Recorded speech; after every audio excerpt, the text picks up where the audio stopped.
If you want something out of life, if you want to change yourself, if you want to acquire something, if there's some goal that you want to reach, that is really not easy as some people will make us feel. That living your dream, changing your behaviors, overcoming negative habits, it's challenging. It's hard. Most people go through life never discovering what their talents are. Most people never develop their talents.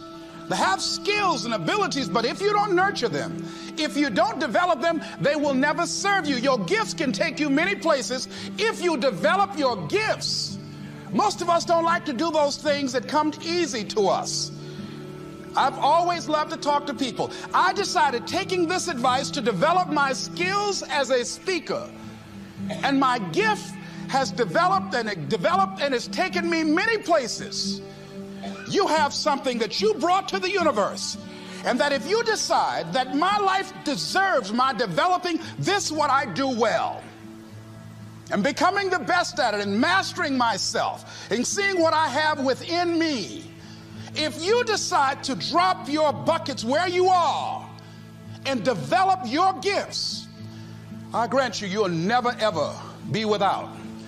I grant you that your gifts will take you places that will literally amaze you.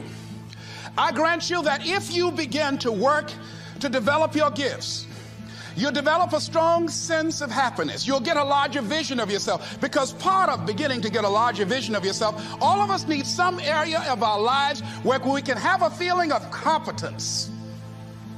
That people know when they think about this area, that's something you do. That you eat and sleep that, and that you do that, and people know it, and you know it, and you know that you know this. If you don't know anything else, you know this. Can you tell I know what I'm doing? Oh, hello. You know this. So you've got to work on it. When other folk are having a good time, you've got to have the strength of character to concentrate, to read, to digest information.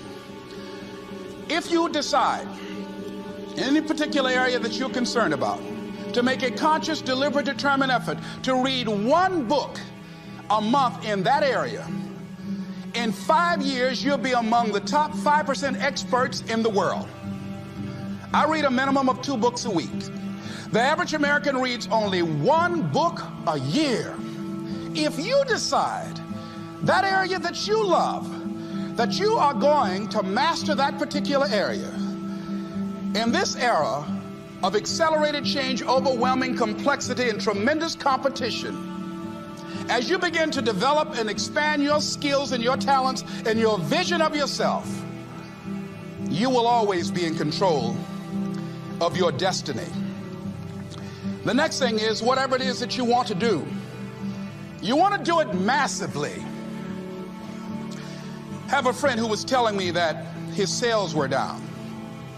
I said, well, how many phone calls you make a day? He said, 25. I said, double them.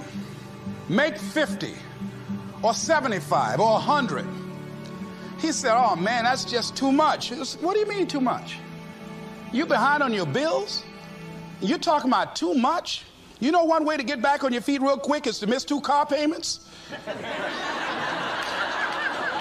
You talking about you're tired? There's no competition out here. Decide that you're going to push yourself. Most people won't do that. Most people give up on themselves easily. You know the human spirit is powerful. There's nothing as powerful. It's hard to kill the human spirit. They asked Benjamin Disraeli, a man who became the head of a country at a time when Jews were not allowed out after 10 o'clock. They said, how did you do it? How do you achieve it against such great odds? He said, nothing can resist the will of a people that will stake even their existence on the extent of their purpose for good. That when you have a made-up mind, when you decide that you want to do something, I was reading something the other day, he said, the power to hold on in spite of everything, the power to endure, this is the winner's quality. The hunger, the ability to face defeat again and again without giving up. This is a winner's quality. You have that quality within you. When you're hungry, you don't care about the facts. You don't care about the odds. Doug Williams played for the Washington Redskins, quarterback. John Elway of the Denver Broncos in the Super Bowl. Everybody was talking about Elway. After the Super Bowl, when Doug Williams made a historic passing game, they asked him, said, how were you able, in spite of all of the negative publicity saying that you couldn't win, how did you do it? He said, I ignored my critics. I just didn't pay any attention to them.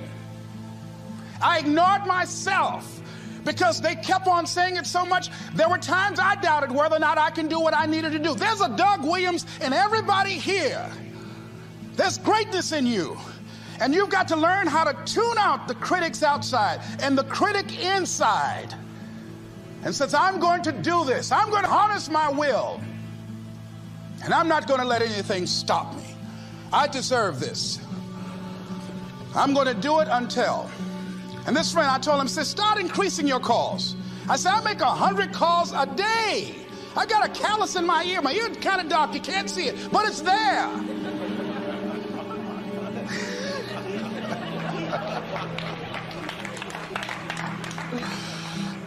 His sales have increased. He's working harder now. The other thing is that if you want something, you have got to be relentless. You've got to learn how to become resourceful. You've got to learn how to become creative.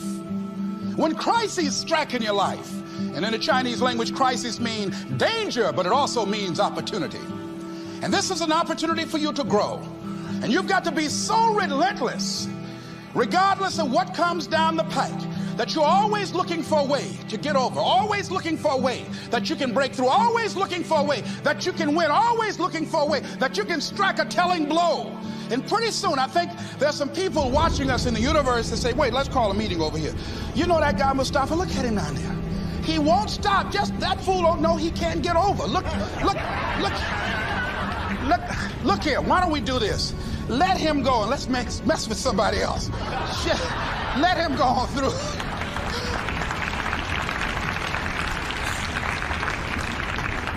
Life will just get tired of whipping you sometimes. And just say, let's just let this one go. I believe this. Now, no one has told me this, but I just kept on kicking. I didn't have sense enough to stop. I was intelligently ignorant. I didn't know what I couldn't do. So I just tried anything. And the fascinating thing about life, because you can't get out of it alive, you might as well have a good time, you know? You might as well have a good time. Live your life with passion, with some drive. I was giving a seminar the other day, and I mentioned that I was going to do some training in August with some young teenagers and take about 100 away to a 2 or 3 day camp and wipe them out. Been working on this. So after the speech, one of the parents walked up to me and said, Mr. Brown, I'd like for you to do something for my son. He's not motivated.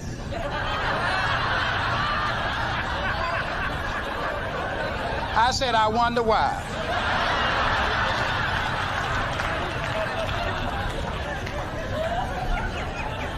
I wonder what's wrong with him.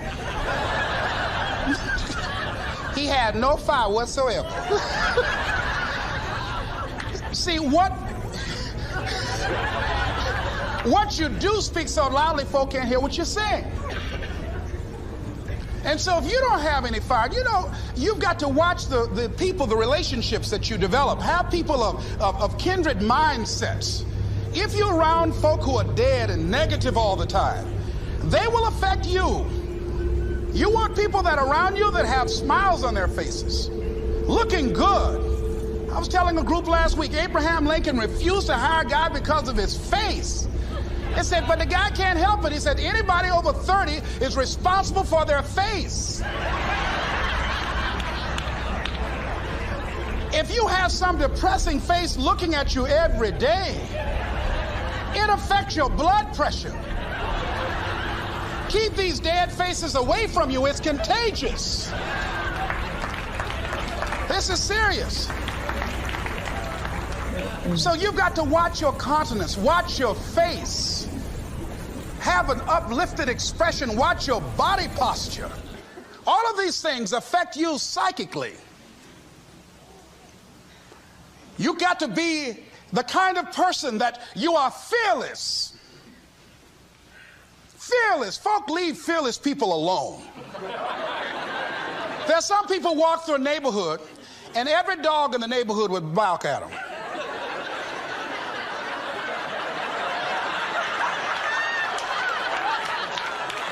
But there's some people come through and ain't nobody gonna mess with this.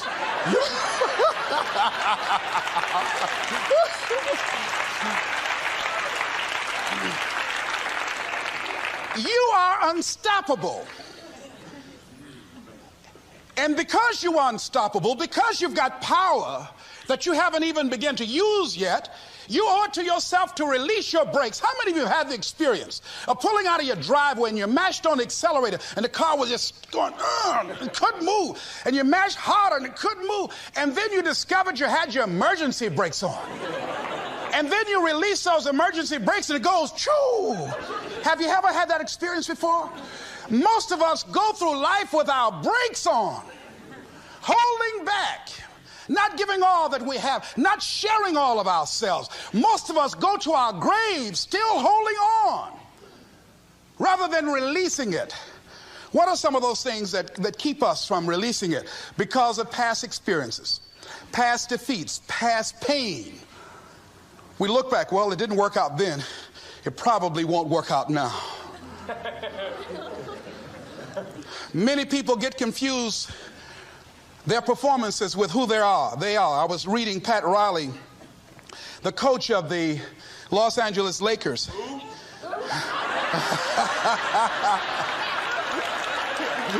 But you're going to like this quote here. After the Trailblazers had blown them out of the water, and I'm sure he said this last night, they asked him, how do you feel? He said, tonight we were exposed for what we are right now.